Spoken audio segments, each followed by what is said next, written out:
Good morning, and thank you for joining us today. My name is Timothy Lee, and I'm a research analyst at Red Cloud Securities.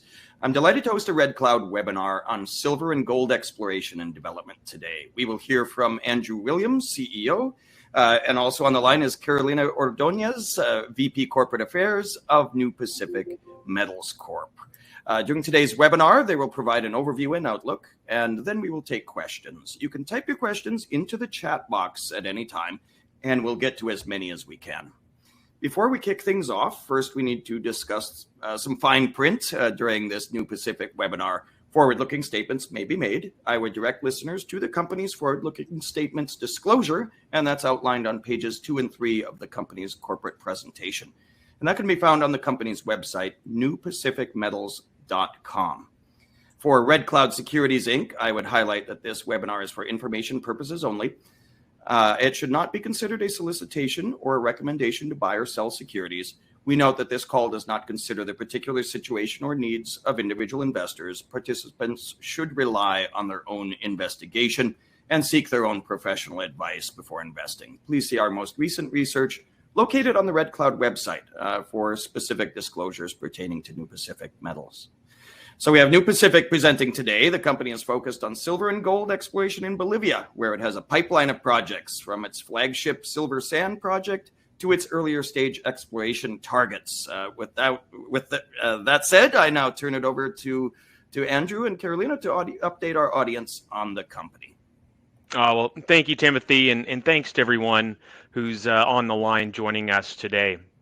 Very pleased to provide you with an overview of our company, New Pacific Metals, with an aptly titled presentation, Riding the Silver Wave in the Land of Elephants. We're seeing a nice perking up of precious metals prices recently, silver prices as well, very strong, and we are operating exclusively in Bolivia, which, as I'll get to throughout the presentation, a prolific mining jurisdiction with phenomenal geology.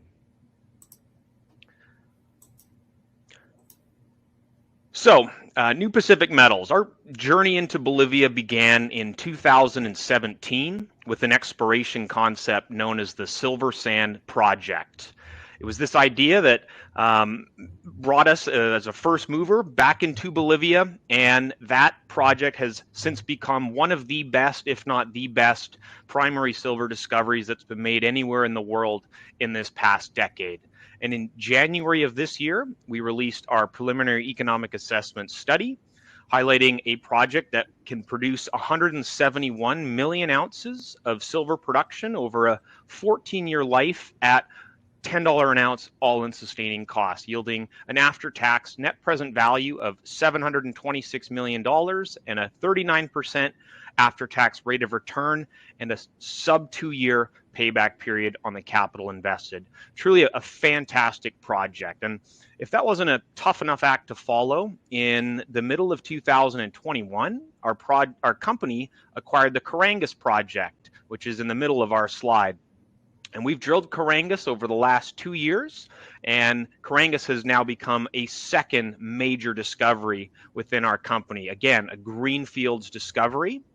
And in September of this year, we released our inaugural resource estimate, highlighting total indicated resources of 560 million silver equivalent ounces and an additional 110 million ounces in the inferred category, all within a pit shell with a 1.8 to 1 strip ratio and backed by some favorable preliminary silver and gold metallurgical test work. So Carangas very much on its way to becoming a second major discovery within our company in a short amount of time. And our third project, Silver Strike, on the right side of the page, is the least advanced of our three. We completed last year a scout drilling program, drilled about 3,000 meters and hit 200-meter runs of near-surface oxidized gold mineralization at roughly 1 gram per ton, and consider Silver Strike to be prospective for both silver sand and Carangas styles of mineralization.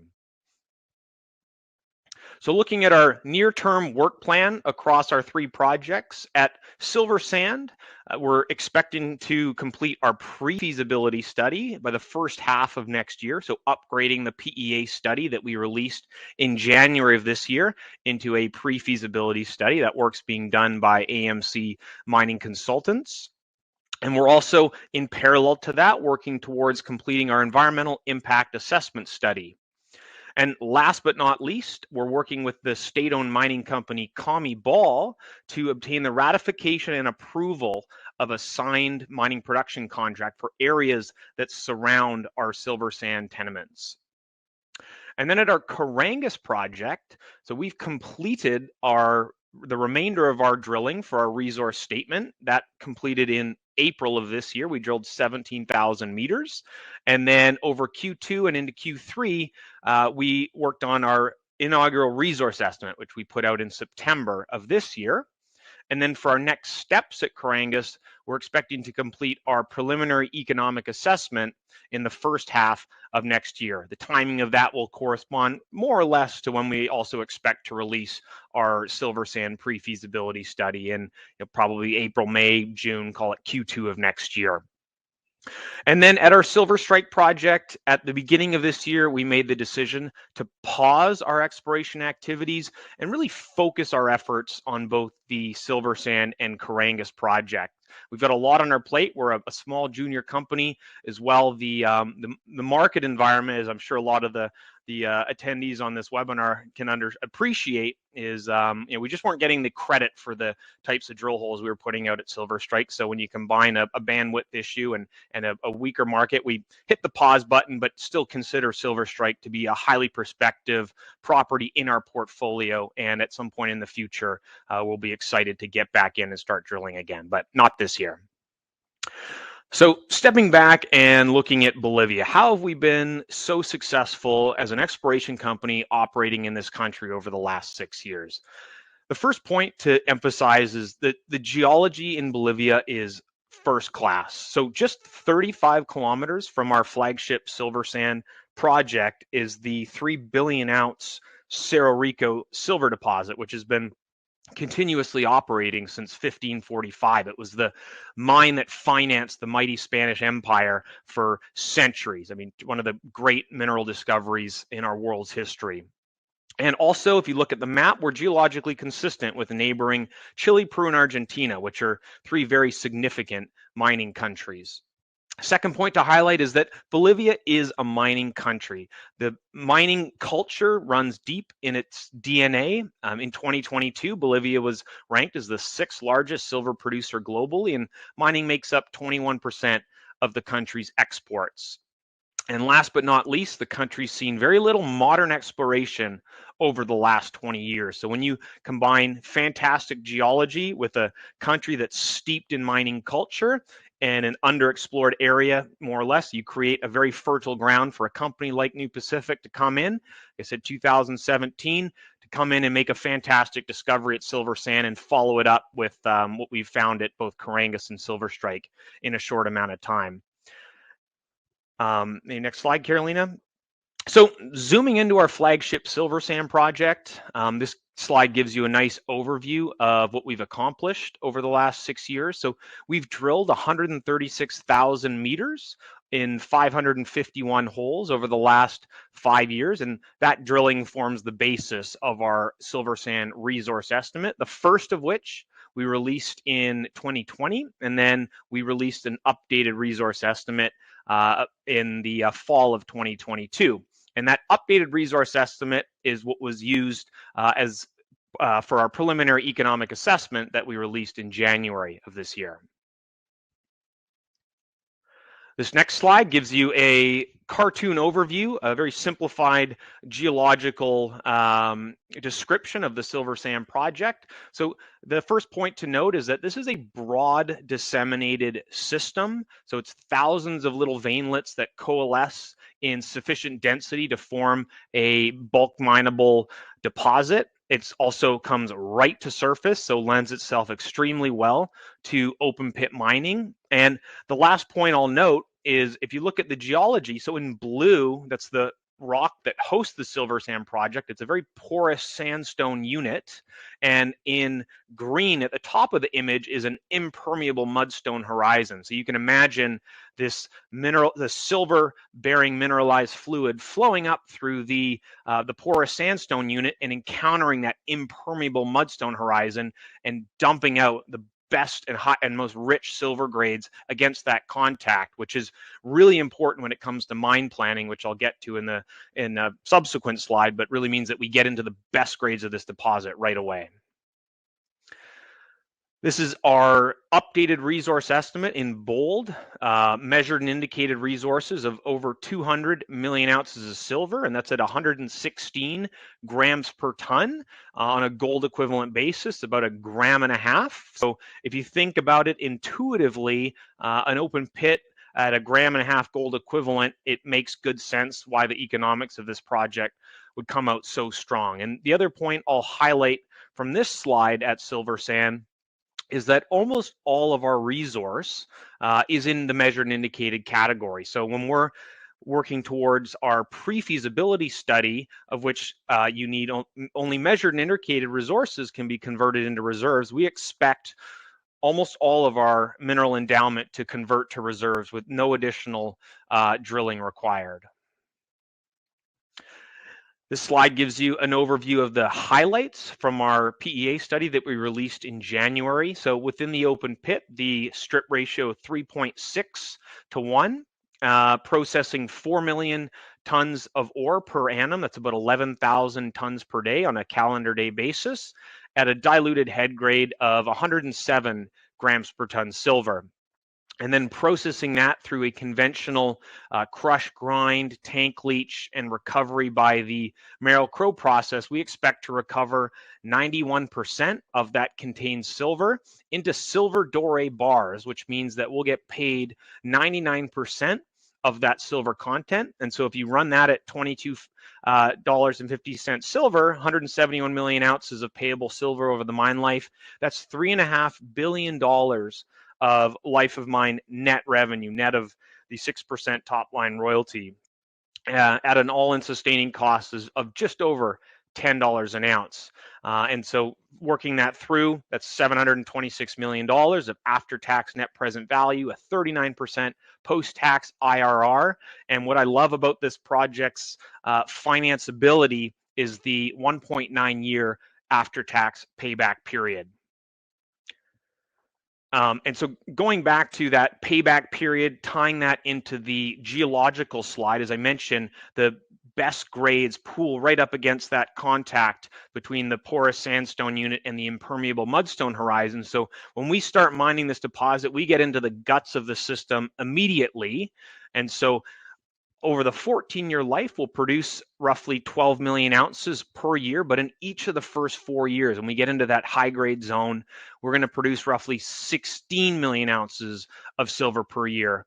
And to put that into context for you, silver industry giant Hecla, their silver production this year is 16 to 17 million ounces of silver from their 3 primary silver mines combined. So this one deposit that will produce life of mine silver at roughly $10 an ounce all-in sustaining cost will produce Hecla scale silver production in each of its first 4 years. And again, to put that into further context, you look at Core Mining, First Majestic Mining, their silver production guidance this year is in that 10 to 12 million ounce per year range. So, I mean, this is really industry shaking levels of silver production from just this one low cost asset. Looking at the capital cost, so life of mine, $327 million. Of that, 308 will be upfront. The biggest chunk in there is the processing plant at just under $190 million. There's a modest pre-strip. We got to strip that impermeable mudstone layer away. So it's $47 million. A little bit of infrastructure, $47 million. The 2 biggest pieces in there would be a power line, about a 30-kilometer power line we have to bring to site, as well as building a water reservoir. And the last item I'll flag from this list is the tailings facility, $25 million. That's going to be a dry stack tailings facility. And our final slide on Silver Sand from our PEA gives you an overview of what the layout of this project looks like. So in green is the site access road. It's an existing dirt and gravel road that takes you to site. 30 kilometers to the south of that is a 2-lane paved national highway. And there's also a power line that runs along that highway. So that's the line that we'll tap into and bring to site. You look at the main pit in purple, that contains 97% of the silver. In blue is the water reservoir that we're going to build to capture excess rainwater for use in our process plant. And then in orange is the waste dump and dry stack tailing, the co-disposal. So very nice compact footprint that we outlined in our PEA study that we will continue to refine as part of our pre-feasibility study that we're expected to release in the first half of next year. So moving on to our second project, Carangas. So Carangas is in a different department in Bolivia, or state, if you will, or province if you're from Canada. It's about a 7-hour drive from the capital city of La Paz, and a paved national highway takes you to within 35 kilometers of the project site. And then from that highway, it's 35 more kilometers along a nice flat gravel road. So the access to the Carangas project, much like the Silver Sand project, is fantastic. And then out of Carangas, thinking long-term about building a mine and shipping out concentrate, it's about 270 kilometers from Carangas along a paved highway to a port in Chile. So just under 2 years, it's phenomenal what we've been able to accomplish at Carangas. We've drilled over 80,000 meters of drilling in 189 holes. We acquired the project in April of 2021 by free staking. So our cost base at Carangas was $0. And then we made the discovery in June of 2021 and had enough confidence in what we were onto that in January of last year, we launched a systematic 5 drill rig resource definition drill program that continued right up until the end of April this year. And then with all that data, we worked through the second quarter and much of the third quarter this year to release our inaugural resource estimate at Carangas. Looking at the numbers, it's big. Total indicated mineral resources of 560 million silver equivalent ounces and an additional 110 million ounces in the inferred category. Looking at the 3 zones, so I'll show you a slide next about the geology at Carangas, but we split this resource estimate into 3 distinct domains to faithfully represent the underlying geology at Carangas. And I like to think of Carangas as like a mushroom, where the cap of the mushroom, which comes right to surface, is the upper silver zone, and it has the most amount of tonnage within the overall system, so about 150 million tons of the 250 million tons. And then as you trend deeper, you get into the stem of the mushroom, which is where the zinc zone resides, and then at depth is the gold zone. And we put this slide together to help folks better fit Carangas in within the broader mining industry. Just what kind of a deposit is Carangas? Is it precious? Is it base? And the answer is it's both, but it's still very much a precious metals dominant system. So about 60% of the in situ value at Carangas is within precious metals, and about 40% of that is base metal. And we've thrown together some comparison assets to, again, help folks try and better decide where this fits within the overall context of our industry. And the existing operating mines, Penasquito, San Cristobal, we believe offer good comparables. And then in the undeveloped space, the Cordero project and the Camino Rojo sulfide project also offer some interesting similarities to our Carangas discovery. And then just looking at the geology, so the key point here, if you go back to a resource which was split into 3 distinct zones to faithfully represent the underlying geology, this is the underlying geology. And really the important point to take away is that this zonation is controlled by the temperature and pressure gradient. So silver likes to deposit itself in lower temperature pressure environments, which is what you find closer to surface. And then zinc, and then trending towards gold, likes to deposit itself in higher temperature pressure environments. So it makes good geological sense why we see this zonation at Carangas. And then importantly, we know we've got a lot of metal in the Carangas deposit. But the next big question you got to ask yourself is, can you recover that metal? And thus far, we've received some very encouraging preliminary metallurgical results at Corangus. So in that upper silver zone, which hosts the bulk of the tonnage, of which there's 3 separate domains based on oxidation state, the majority of which is hosted in the fresh domain. Within that fresh domain, we got to a rougher concentrate, 99% of the silver, 98 to 99% of the lead, and 96 to 97% of the zinc. So very encouraging initial test works on that upper silver zone. And then in that deep gold zone, I'll just focus on the samples 4 and 5, where we tested the gold independent of sulfur content. We got 98.5%. So very encouraging preliminary test results. That is something that we are embarking on as we speak. We're getting the samples ready to ship them from Bolivia up to a lab here in Canada, and we've approved a additional metallurgical sampling program. So we'll take some additional samples, mainly from that silver lead zinc zone at the surface, but also another one in the gold, and we'll run some more comprehensive tests so we have some better data for which to use in our preliminary economic assessment that we expect to release in the first half of next year. And this is another slide that we've put together to, again, help folks just understand the value of a discovery like Corangus. And so we pulled some of our silver development peers, and I'll let you read the numbers at your own leisure. But generally speaking, on average, these types of deposits do have significant value on a per ounce basis, an average, whatever the number you want to use. But when you look at 560 million silver equivalent ounces in the indicated category, another 110 million ounces in the inferred category, based on whatever number you pick, you can see substantial value at Corangus that we created organically by the drill bit.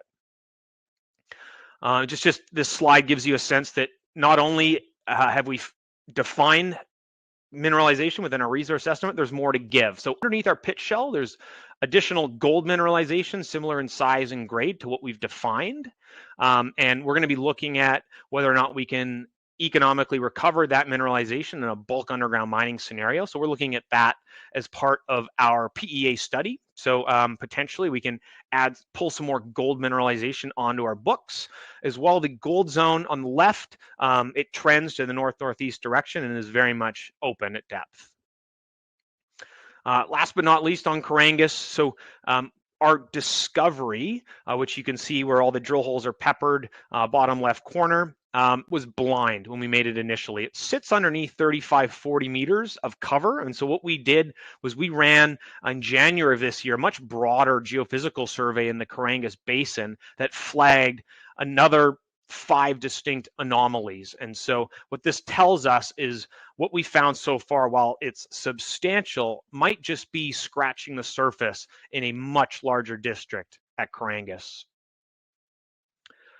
And then lastly, our Silver Strike project, I'll just touch on a few key points to give you a flavor of Silver Strike. As I mentioned, drilling is not our focus this year, but nonetheless, we still love this project for its geological prospectivity. It's our biggest land package by far, 45 square kilometers. And Rio Tinto actually drilled 20 holes into Silver Strike in the mid-90s looking for big copper deposits. And so we came in as the first modern company to drill this project since. And we focused initially in and around the Silver Strike central area, which is in the bottom right portion of the screen. And on our next slide, shows you a nice geological cross-section of a couple of the holes that we drilled. So hole 1, we drilled going to out of the left of the page, 200 meters at roughly 1 gram per ton gold. And we thought, gee, that's interesting.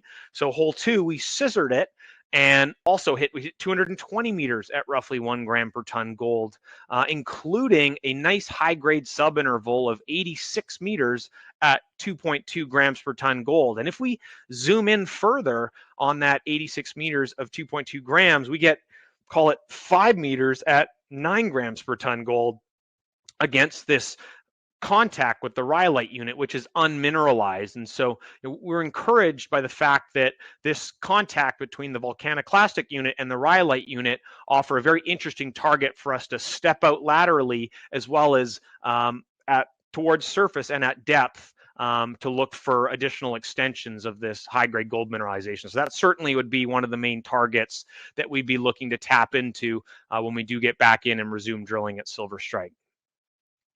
So if we step back and say we've made these 3 discoveries across our portfolio in just 5 short years, they really show our ability to grow shareholder value through 1, carefully identifying the right projects, number 2, acquiring them intelligently, number 3, studying them extensively, and number 4, executing on very well planned drill programs. We've had a very good competitive cost of drilling, and we ran some numbers at our Carangas project, and our all-in cost to drill a meter is $220 US, so very competitive.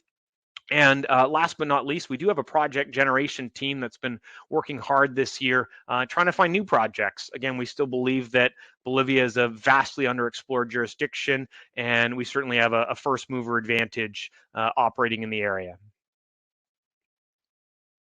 And then just tying in some capitalization key points. So we got about 170 million shares outstanding. Our market cap's roughly $330 million US, and we sit with about $28 million US on our balance sheet. We recently completed a raise in September, $35 million Canadian, and so we're fairly well endowed from a cash perspective in this market. And looking at our shareholder list, we're blessed with some very strong and sophisticated industry players. So Silvercorp Metals owns 27% of us. And then our second largest shareholder, Pan American Silver, they own just under 12% of us. And both Silvercorp and Pan American Silver were there pre-discovery. They saw the vision for the silver sand exploration concept and been there through and throughout. And Pan American Silver also, I'll just flag, they've been operating in Bolivia for about 20 years at their San Vicente operation, so know the country very well. And then management and board collectively own just over 7% of the company. And we are also formally covered by 5 different institutions. It's people. We've talked a lot about assets, but I mean, the people really do make a business. So myself, I joined the company in January of this year as president. I was promoted to CEO in September. Previous to New Pacific Metals, I spent 11 years on the buy side. I was a portfolio manager focusing exclusively on precious metals companies. I joined New Pacific as part of its broader evolution from being a successful exploration company into a project development company. Caroline Ordoñez, who's on the call, our VP Corporate Affairs, also just flagged for you Dustin Van Doorselaer, who joined our company in April this year, again, part of our broader effort to bring on folks with project development experience. Dustin, very senior person in our industry. He's a Canadian by background, but has spent the last 15 years of his career in Latin America. He was previously with Calibre Mining in Nicaragua as their VP Ops, and he was with First Majestic as their COO in Mexico before that, and he's worked with Nearstar. I mean, he's built, operated, shut down mines in Latin America. We're very pleased to have him join our growing company. And then lastly, our board of directors, which I will flag to you in 30 minutes. We've actually got our annual general meeting, and there will be a couple of movements in and around our directors. So I'll just flag the permanent directors that are on here. So Dixon Hall joined our board a couple years ago. He's going to be assuming the role of chairman as proposed in the vote for our AGM, replacing Terry Salmon as chairman, who will be stepping down. And then in addition to that, I'll also flag for you our CEO and founder, as was press released in September. Rui is not standing for re-election. He's been replaced by Paul Simpson, who's a very long-standing, seasoned securities lawyer, steeped in mining industry experience, who's the current lead independent director of Silvercorp.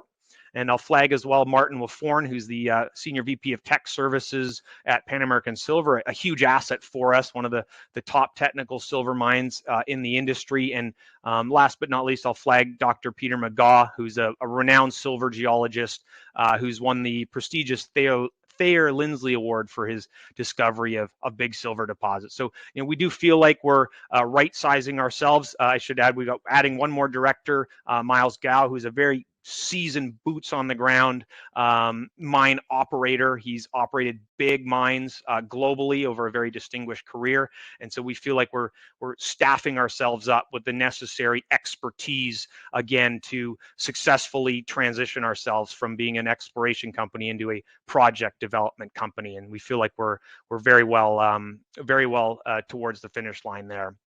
I think that's it for the formal presentation. I want to thank everyone on the line for their attention, and with that, we can open it up to questions, Timothy.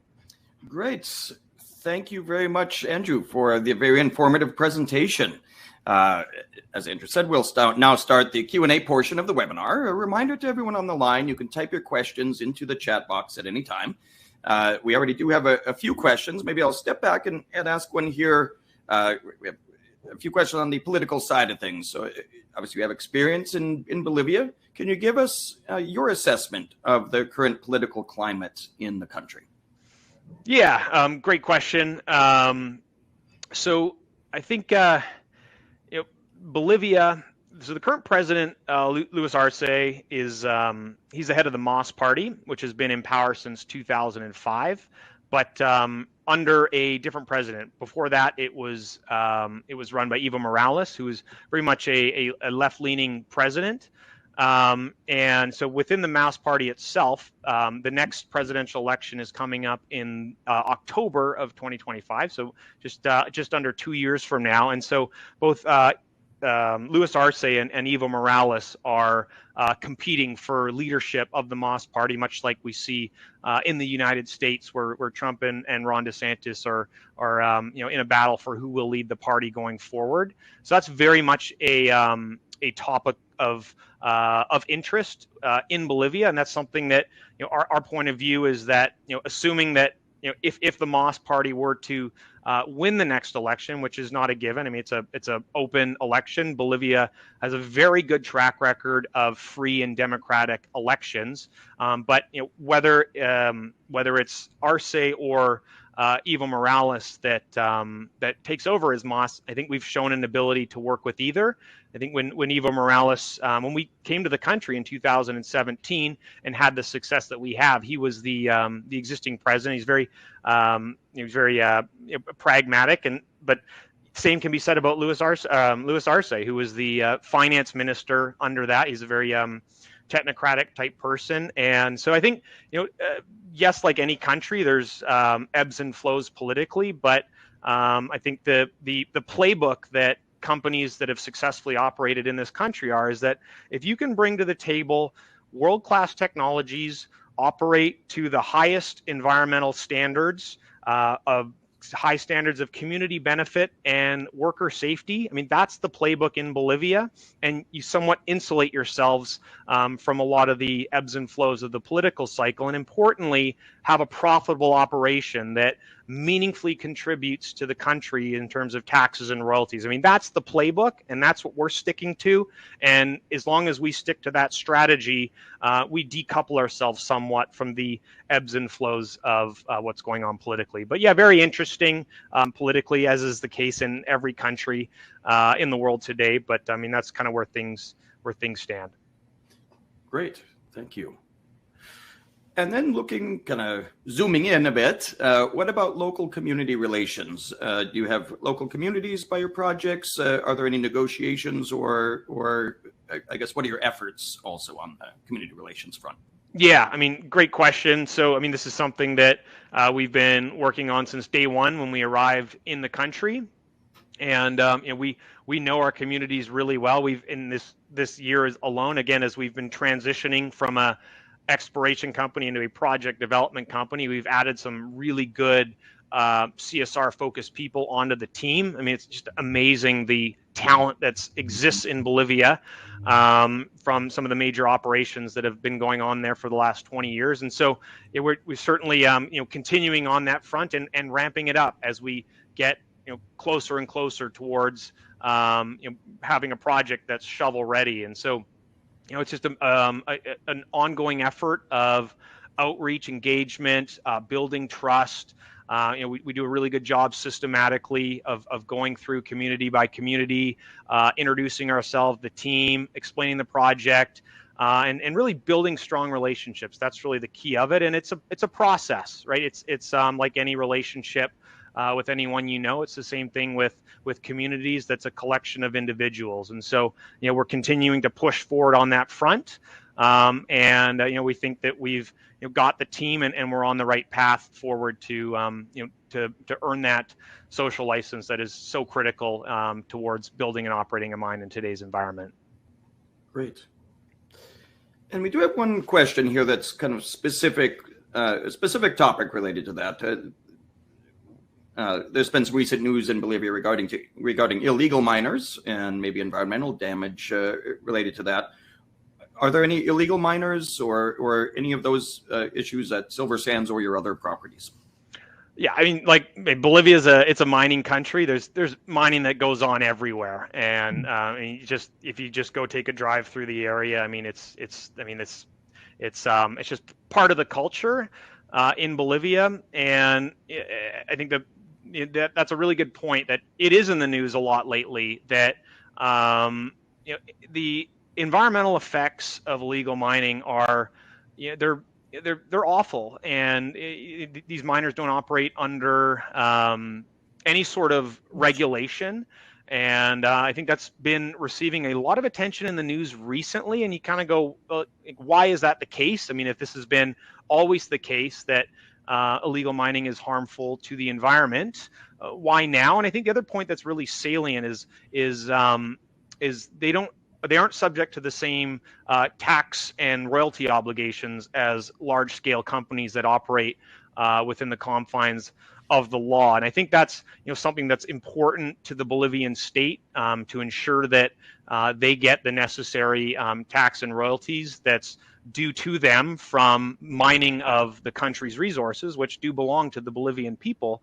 after all. And so I think that's something, a key point to highlight is the why it's in the news more recently is because there's a growing recognition of the loss of state revenue and state income that comes from sort of unconstrained illegal mining activity. So and this issue isn't something that's unique to Bolivia either. I mean, it's all throughout the world, really. I mean, sure, we're in Canada or the U.S. It's not really something that's a major source of employment, but in lots of countries in Latin America, countries in Africa in particular, it is a really serious issue, and it's one that we as a company are not immune from either, but it's just something that's part of the course of taking a discovery like this and taking it through the process. So it's I think I hope that gives you a flavor of the environment that we're operating within. Andrew, if you don't mind, I'm just going to add to that because it's a very important question, and that's what exactly Bolivia needs: big scale mining. Right,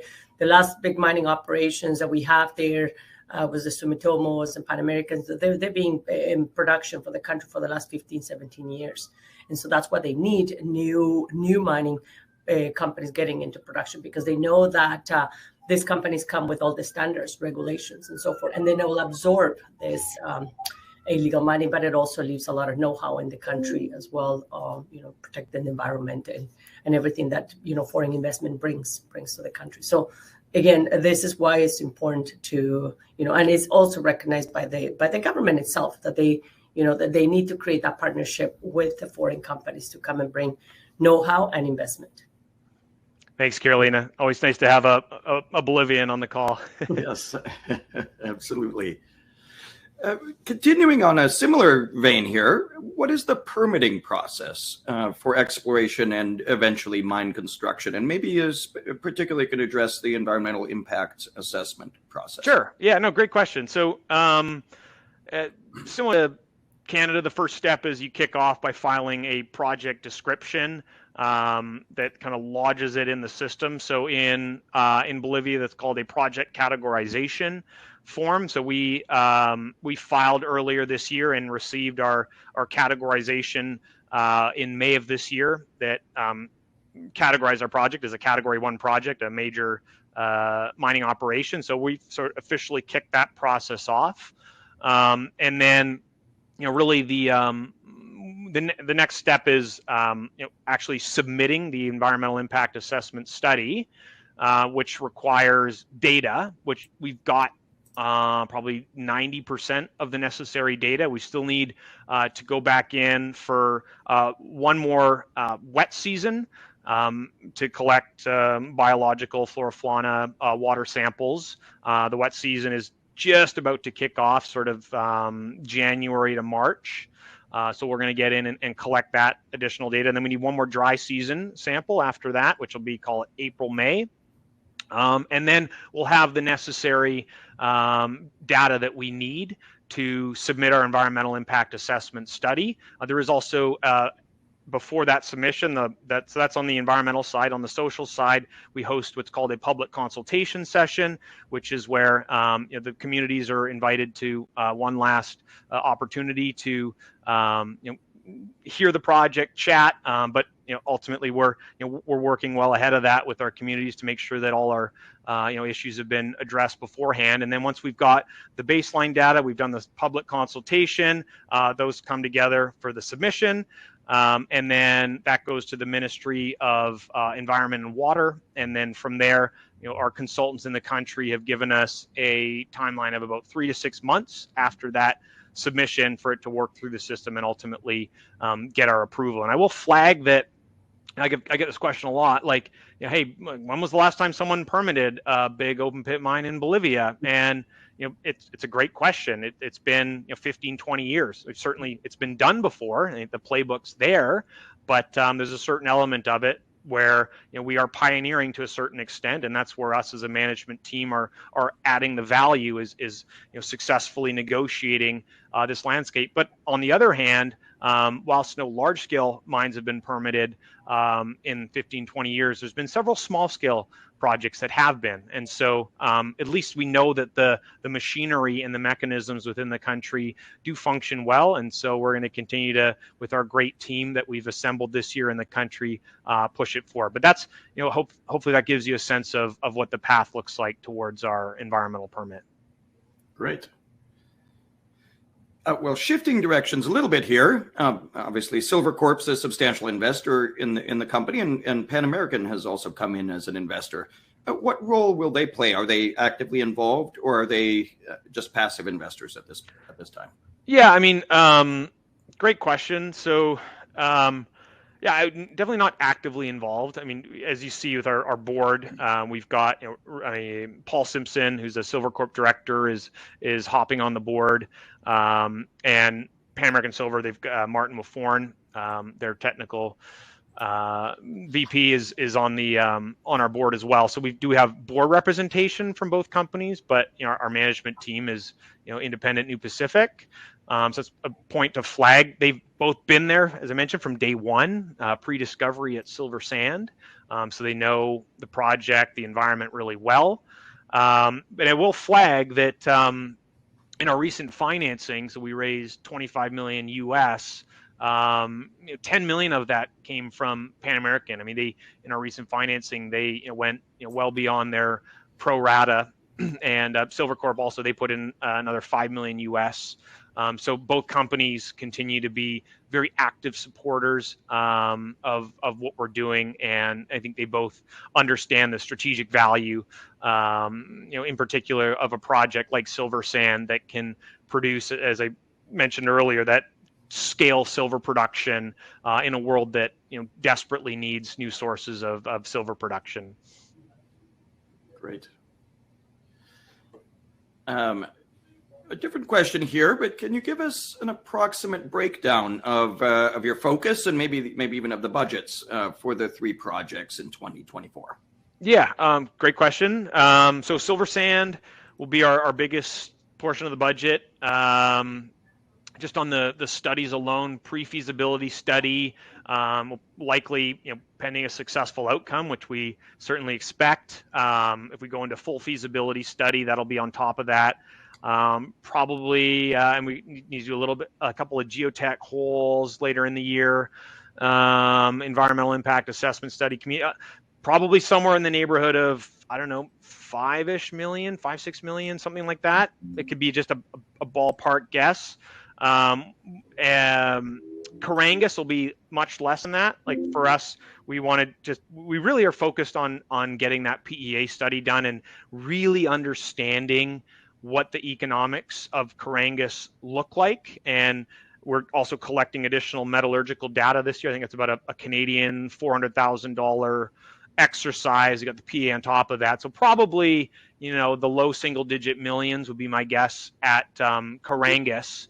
And then for Silver Strike, again, unless there's a material change in the environment, we don't have any current plans to be spending there. So just percentage wise, I'd probably be something in the neighborhood of 3/4, 80% of our project focused spend will be on silver sand, with the balance of that being really from our Carangas project. Great. And one related question here, ever popular question. Obviously, you did just recently close this substantial financing, but how much cash does the company have, and how long will that last with your ongoing plans? Yeah, I mean, so it was $28 million US, and it's a tough question to answer because it depends on what we do. And part of that, as we flagged in our use of proceeds, was that some of that money we earmarked as sort of early construction activities at Silver Sand, which is going to be contingent on the speed of success with which we receive our environmental permit. And so if we get that, there's some very long lead items involved in the Silver Sand construction budget, like the power line, the water dam, etc. And part of the reason why we raise what we raise is to have that sufficient capital on hand in the event that we are successful faster than we think, so we can spend it. So it's hard to say that we didn't raise what we raised to just kind of take our current spend rate and take the cash divided by current spend rate, because at that we could last for like 3-4 years, but that's kind of not what we're gearing ourselves up for. I think so it's a tricky question to answer, just again because it's contingent success based. Same thing goes with Carangas, right? Do we want to get back in and start aggressively drilling some of those anomalies in the area? Again, it's a function of where the market stands, but I think safe to say that what we do have for us is the cash necessary for us to just not worry about finances and do what we got to do to successfully execute on our growth plans. I think that's the important point for us. We've got enough cash to be able to successfully execute on our growth plans. Great. Well, I think that's all the questions we have. Maybe one question I'll ask just to cap off. You mentioned the upcoming plans, but just to review, what are some key catalysts or news items we might expect to have over the coming months? I think, for us, it's the ongoing efforts towards bringing our Silver Sand project closer to being shovel ready. So first half of next year, a pre-feasibility study, call it Q2 of next year as well in parallel. And hopefully we'll have some news to report on the status of our permit application. And then going back to our work plan, so surrounding our Silver Sand claims that we own 100% of, there's it's owned by a state-owned mining company, Commie Ball, and we signed an agreement with Commie Ball. We need to get that agreement ratified by Parliament, and we're working very hard behind the scenes towards that. We would hope to have some good news to report on that front in the new year. And then at Carangas, it's really this PEA study is our most important next step. So we're again quietly working behind the scenes furiously with our consultants. That's a process that's well underway. We expect to release the results of that again Q2 of next year, as well as we'd have some additional metallurgical data to come in a few months' time that we're collecting at Carangas. So I think those are probably the most important milestones for us as a company. And then behind that is just what goes on in the broader silver market. At the end of the day, like a lot of these juniors, that's probably the most meaningful driver of where things go in the markets and our shares. So we do think that there's a very constructive backdrop for precious metals and silver in particular that we expect to participate in. Right. Well, I'd like to thank Andrew and Carolina for presenting today, and thank you everyone on the line for tuning in. Just a reminder that Red Cloud will be back next Monday as our webinar series continues with Brought Ahead Lithium presenting Monday, December 4th at 2 p.m. Eastern Time. Have a great rest of your day. Thanks, Tim. And again, thanks to everyone on the line. Great questions. Really enjoyed the session.